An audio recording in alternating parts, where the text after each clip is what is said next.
Tonight, their two souls will unite in a single effort to achieve a single artistic goal. Whereas your soul and my soul share no common point of connection. I love you. I'm so obsessed with you that every day I walk 4 miles here and 4 miles back, and all I get from you is utter indifference. I quite understand. I have no money and a large family to support. Who would want to marry a man who could hardly support himself? Don't be ridiculous. I'm touched by your love. It's just, I can't return it, that's all. It's so human. I expect there to be storm like. And when you're not theorizing, you're talking about money, which, in my case, it'd be infinitely simpler to be a beggar wearing rags than to... Not that you'd ever understand. You know, the thing is, my boy, I have never really gotten to grips with living in the country.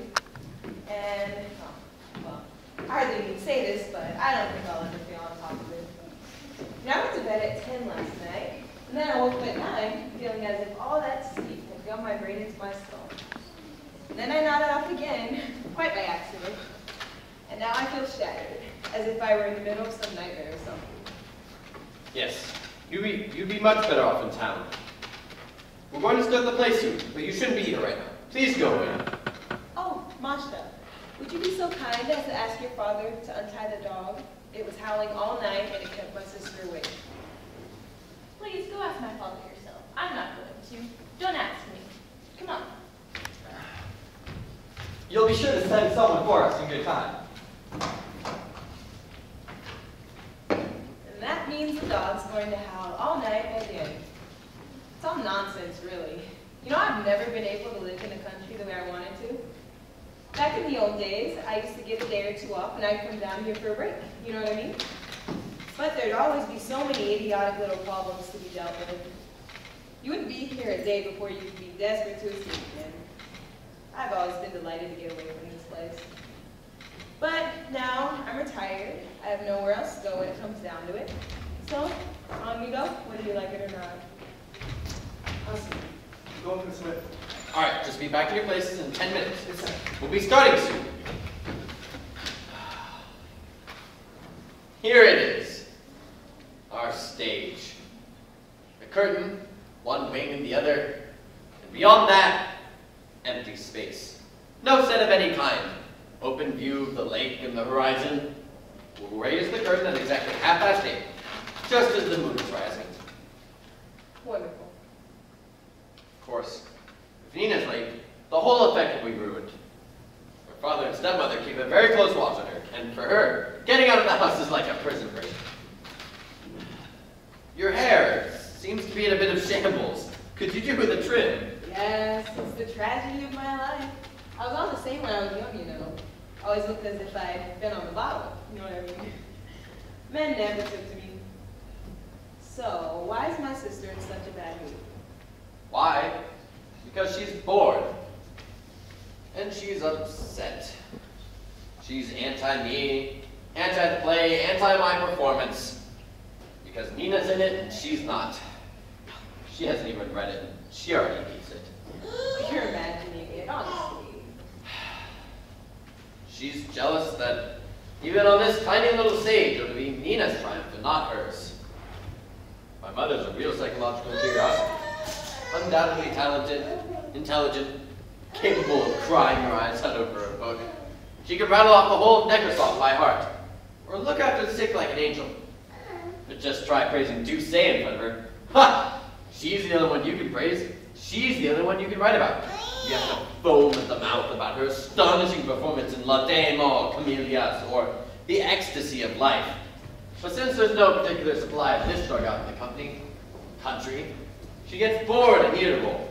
And it's all our faults. We're all our enemies. Added to which she's superstitious. She's scared of 3 candles with number 13. And she's stingy. She has 70,000 in the bank in Odessa. I know that for a fact. But just try asking for her for a loan, and she'll burst into tears. So, you've decided that your mother hates your plan. But you're imagining it. You're working yourself up into a lather for no reason. Calm down, your mother adores you. She loves me. She loves me not.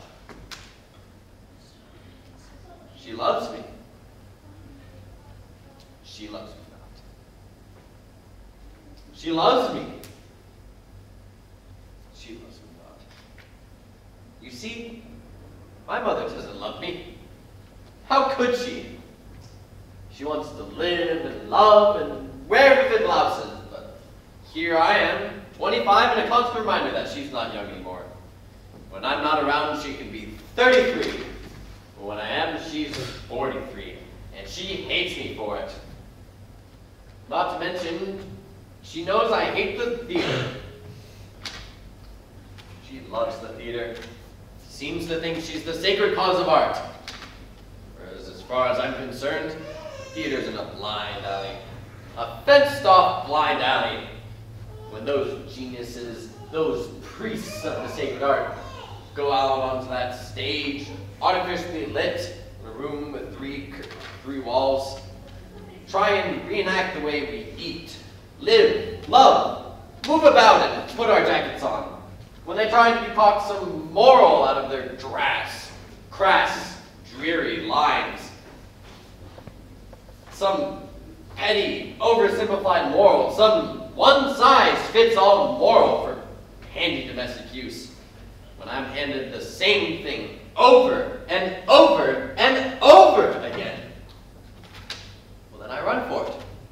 Run away like Maupassant ran from the Eiffel Tower, because its crass vulgarity was pulverizing his brain. You couldn't do without the theater. New forms. We need new forms, and if there are none to be had, we'd be better off with none at all. I love my mother. I love her very much. But her life is futile. She spends her time drinking and smoking and fretting over that silly writer she lives with. Her name is never out of the papers, and, well, I'm fed up with it. Sometimes, you know, I have an ordinary self-expression. Sometimes I'm sorry my mother's a famous actress, and I think if she wasn't, I'd be happier. Oh, Aunt. Could anything be more hopeless than my stupid situation? I'll be around at her house sometimes, and in a room jammed full of celebrities, actors, writers, and I'll be the only one of the lot of them who's a nobody. The only reason they put up with me is because I'm her son. What am I? Who am I? I left university in my final year, after which they say, due to causes for which the editor accepts no responsibility. I have no qualifications, no money, not one kopeck to my name. And according to my passport, I'm a petit bourgeois from Kiev. Well, my father was a petit bourgeois from Kiev, though he was also a famous actor. And when those actors or writers in that drawing room would turn their kind attention towards me, I could always tell what they were thinking. Just gauging my insignificance. It's painfully humiliating. By the way, that writer, could you tell me a little bit more about him? The man never opens his mouth, and I can't make him out at all.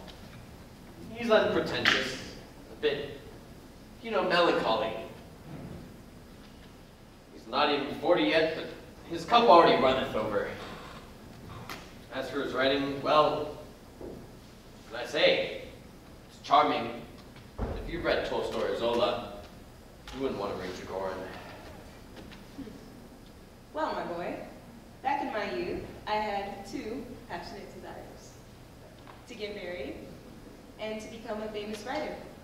I didn't satisfy either of them, but it would have been nice to become even a minor writer. Know what I mean? Someone's coming. I love. Even the sound of her footsteps. It's intoxicating. I'm deliriously happy. My spellbinder. My dream. Oh, I'm not late, am I? I know I'm not late. No, no. Oh, I've been in a state all day. I've been so terrified. I was afraid my father wouldn't let me come. He's only just gone out with my stepmother. But the sky's turning red, the moon is starting to rise, and I spurred the horse on. I spurred it on. But I'm happy. Irina, my dear, your eyes. You look as if you've been crying. Not so good. Oh, it's nothing. Look how out of breath I am. I have to leave in half an hour, so we'd better hurry. You mustn't keep me any longer. I can't stay. My father doesn't know I'm out. In fact, we should be starting right away. We need to fetch everybody. You know what? I'll go. Too sweet.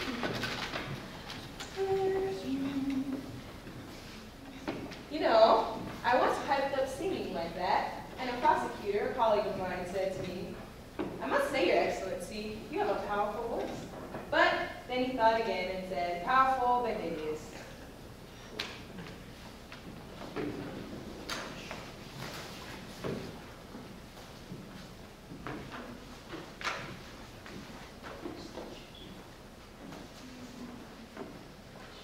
My father and his stepmother won't let me come here. They say it's too bohemian. They're afraid I'll become infected and want to become an actress. They don't know, but I'm as drawn to this lake as if I were a seagull. My heart is full of you all. We're alone. I think someone's coming. No one's coming. What kind of tree is that? And no, Why is it so dark? it's evening. Everything's dark. Don't go away so soon. I have to. My father doesn't know I'm out.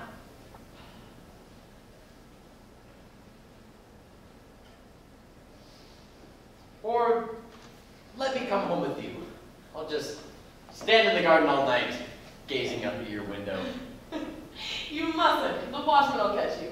And treasure isn't used to you. He'll bark. I love you. Is that you, Yakov? Yes, sir. Is the moon rising? Yes, sir. Do you have the mess and the sulfur? There has to be a smell of sulfur when the red eyes appear. Everything's ready. Are you nervous? Yes, very. It's not your mother. I'm not afraid of her. But Grigorin is here. Acting in front of him makes me feel frightened, mortified. A famous writer. Is he young? Yes. His works are so wonderful. Wouldn't know. Never read any of them. Your play is difficult to act in. There aren't any living characters. Living characters. My dear, you have to portray life not as it is, not even as it ought to be, but as you see it in your dreams. Yes, but there's not much action, is there? It's just a lot of speeches. And I think there always has to be love in it.